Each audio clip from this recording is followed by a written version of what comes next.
अस्सलाम वालेकुम dear students. आज का जो हमारा टॉपिक है वो है इडियम्स और book 2।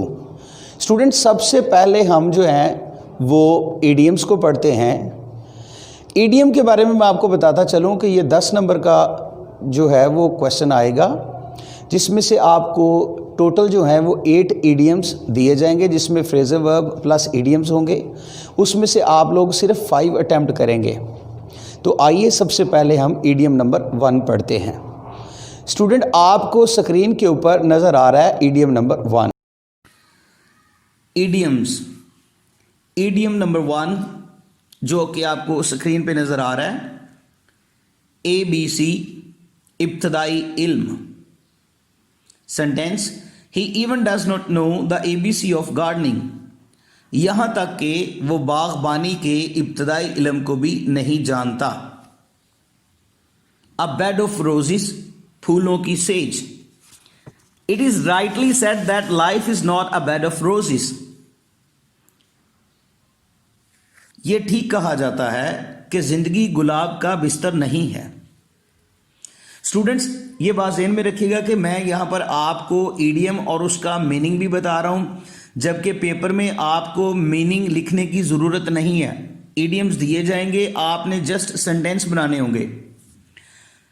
Idiom number 3, a bee in one's bonnet, a bee in one's cap.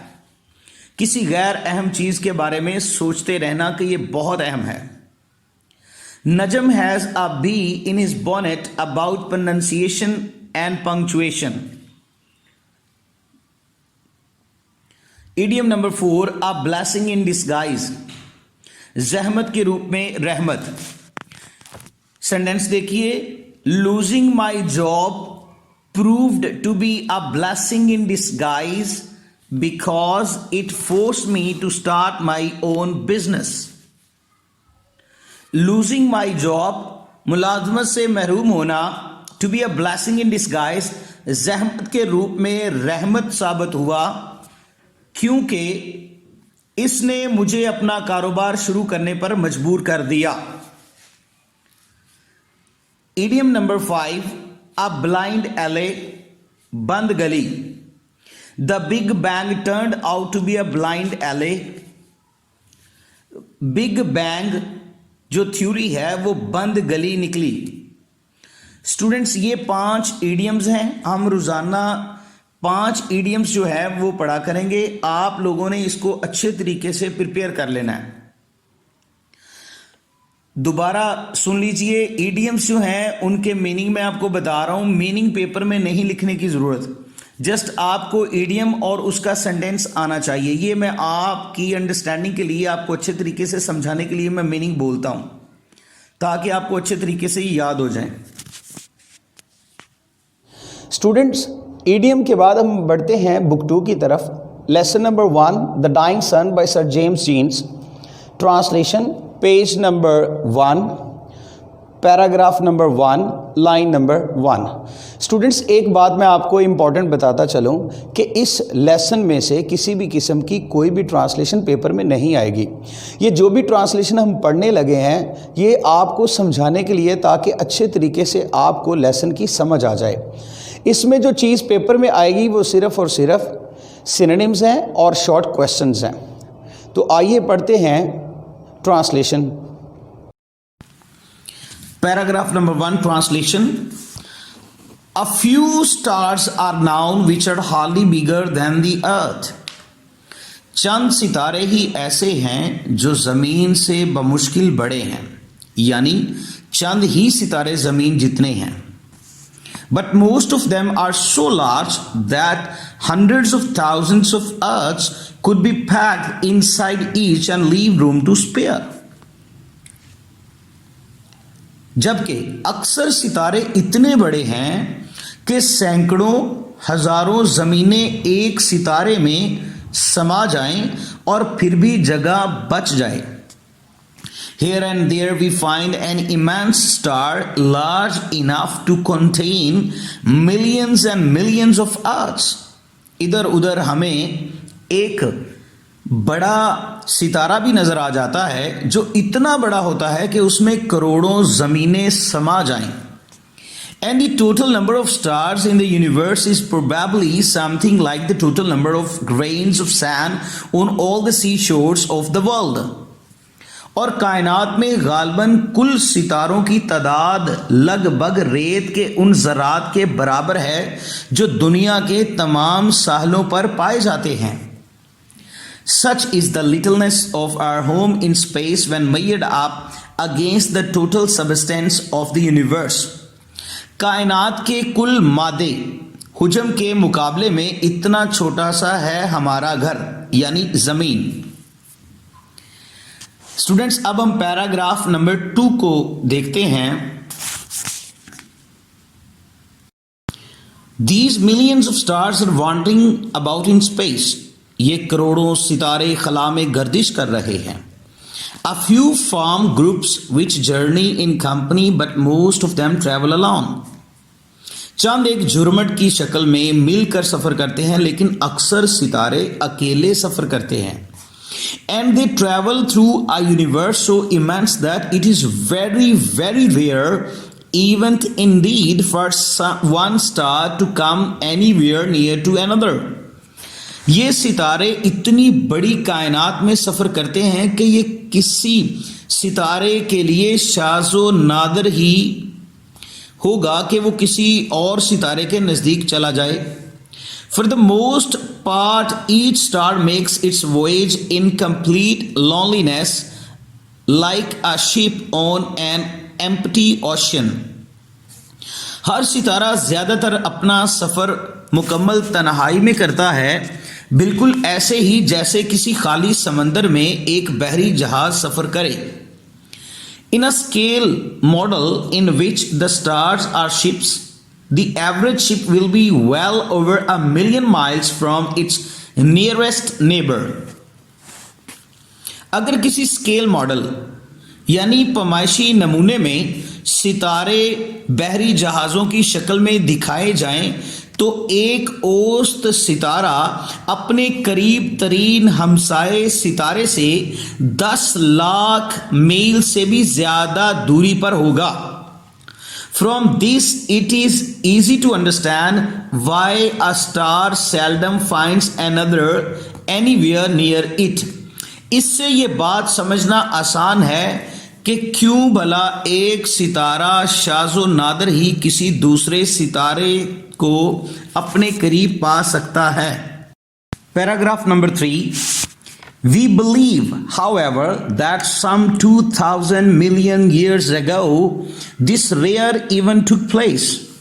ताहम हमारा ये मानना है कि कोई 2 अरब साल पहले ये कभी ना होने वाला वाक़या रूनुमा हुआ. And that another star wandering blindly through space happened to come near the sun. हुआ यूं कि एक सितारा खला में अंधाधुंध गर्दिश करता हुआ सूरज के नज़दीक चला आया. Just as the sun and moon raise tides on the earth, so this second star must have raised tides on the surface of the sun. बिल्कुल ऐसे ही जैसे चांद और सूरज ज़मीन पर लहरें यानी मद्दो जज़र पैदा करते हैं, इसी सितारे ने भी सूरज की सतह पर लहरें मौजें पैदा की होंगी. But they wouldn't be very different from the little tides which the small mass of the moon raises in our oceans. मगर ये मौजें इन छोटी छोटी मौजों से बिल्कुल मुख्तलिफ होंगी जो चांद का मुख्तसर हुजम हमारे समंदरों में पैदा करता है. An immense tidal wave must have traveled over the surface of the sun at last, forming a mountain so high that we can hardly imagine it. एक बहुत बड़ी मद्दोनज़र लहर सूरज की सतह पर से सफ़र करती हुई आखिरकार एक ऐसे बहुत बड़े पहाड़ की शक्ल इख्तियार कर गई कि जिसका तसव्वुर भी नहीं किया जा सकता. As the cause of the disturbance came nearer and nearer, the mountain would rise higher and higher. जो जो ये गड़बड़ पैदा करने वाली वजह नज़दीक तर आती गई होगी, तू मद्दो जज़र का पहाड़ बुलंद तर होता चला गया होगा. And before the second star began to move away again, its tidal pull had become so powerful that this mountain was torn to pieces. और इससे पहले कि ये दूसरा सितारा सूरज की तरफ से आने वाला सूरज से दूर हटता शुरू हुआ होगा, उसकी मद्दो जज़री कशिश इतनी ताकतवर होगी कि सूरज की सतह पर बनने वाला पहाड़ टुकड़े टुकड़े हो गया. And threw off small parts of its into space. और इसने अपने वजूद के छोटे छोटे हिस्से खला में फेंक दिए. These small pieces have been going round the sun ever since. ये छोटे छोटे टुकड़े तब से सूरज के गिर्द चक्कर काट रहे हैं. They are the planets. ये छोटे बड़े great and small छोटे बड़े of which our earth is one. ये छोटे बड़े सियारे हैं जिनमें से एक हमारी जमीन है. पैराग्राफ नंबर 4 की तरफ देखिए. The sun and the other stars we see in the sky are all extremely hot, far too hot for life to exist on them. सूरज और दूसरे सितारे जो हमें आसमान पर नजर आते हैं इंतहाई गर्म हैं. So also no doubt were the pieces of the sun when they were first thrown off. इतने गर्म के उन पर जिंदगी वजूद नहीं आ सकती. चुनाचा सूरज के टुकड़े भी बिलाशुबा इतने ही गर्म थे जब वो सूरज से अलग हुए थे. Gradually they became cooler until now they have very little heat of their own left, their warmth coming almost entirely from the radiation which the sun pours down on them. Aahista Aahista ये ठंडे होते चले गए यहां तक कि अब उनकी अपनी हरारत बहुत ही कम रह गई है. उनकी तकरीबन सारी की सारी हरारत उन शुआओं से आती है जो सूरज उन पर उंडेलता है. In course of time one of these cooling pieces gave birth to life. वक्त गुजरने के साथ साथ इन सर्द पड़ते टुकड़ों में से एक जिंदगी वजूद में आ गई. We don't know how, when and why this happened. हम नहीं जानते कि कैसे, कब और क्यों ऐसा हुआ. It started in simple organisms whose living power consisted chiefly in their being able to reproduce themselves before dying. जिंदगी का आगाज सादा इज्साम की शक्ल में हुआ जिनकी जिंदा रहने की कुव्वत ज्यादातर उसी बात पर मबनी थी कि वो मरने से पहले अफजाइशें नो कर लें, यानी अपने जैसे और वजूद पैदा कर लें. But from these humble beginnings came a stream of life which growing ever more and more complex has in the end produced beings whose lives are largely centered in their feelings and ambitions, their sense of beauty and the religions in which lie their highest hopes and noblest desires. और आखिरकार ऐसे वजूद पैदा हुए जिनकी जिंदगियों का महवर उनके एहसासात, अज़ाइम, उनकी हुस्ने जमाल और मज़ाहब हैं, जिनमें उनकी बुलंद तरीन उम्मीदें और अरफा वाला उमंगे मज़मर हैं. स्टूडेंट्स, आज हमने जो है वो पहला पेज जो है वो कंप्लीट किया. अब हम इसके सिनोनिम की तरफ बढ़ते हैं. सिनोनिम में आपको पेज नज़र आ रहा है स्क्रीन पर. पहला सिनोनिम देखिए, लफ्ज़ लिखा हुआ है इमेंस. इमेंस का मतलब होता है बहुत ज़्यादा, बहुत बड़ा, बेहद, लामहदूद. स्टूडेंट्स, इसका सिनोनिम है ह्यूज, लार्ज, मैसिव, इनर्मस. इसी तरह जो इंपॉर्टेंट सिनोनिम है सिर्फ वो मैं आपको करवा रहा हूँ. दूसरे लफ्ज़ पर लिखा हुआ है दूसरे नंबर पर सी शोर्स, साहिल, समंदर यानी बीच. तीसरे नंबर पर लिखा हुआ है सबस्टेंस, लुब्बे लुबाब, खलासा, निचोड़, method, size, range.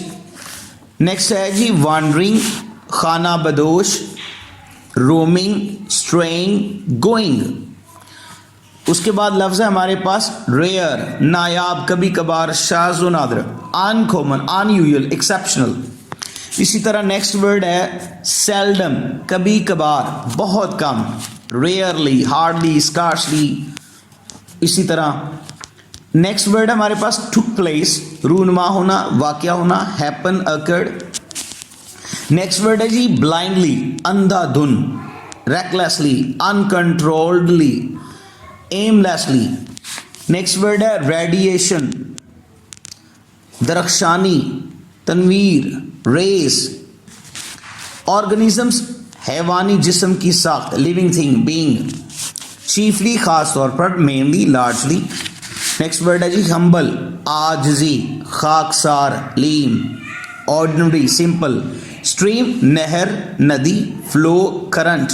Complex mean उलझा हुआ, पेचीदा, कॉम्प्लिकेटेड, कंपाउंड। स्टूडेंट्स, अब आप लोगों ने देखा कि आज हमने द डाइंग सन का पहला पेज है वो कंप्लीट किया और इसके जो इंपॉर्टेंट सिनोनिम थे वो भी आप लोगों ने देख लिए।